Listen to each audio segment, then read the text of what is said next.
बाळा, 20 मार्च हा माझा प्रगट दिन आहे. हा दिवस अत्यंत पवित्र आहे.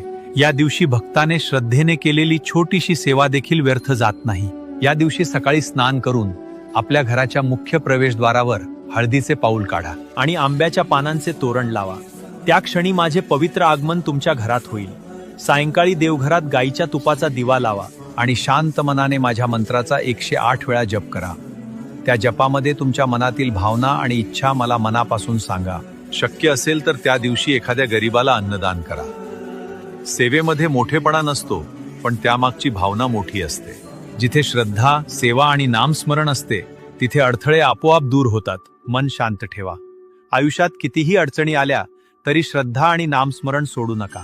जे मनापासून माझे स्मरण करतात त्यांच्या जीवनाचा मार्ग मी स्वतः सुकर करतो. भिवू नकोस, मी तुझ्या पाठीशी आहे.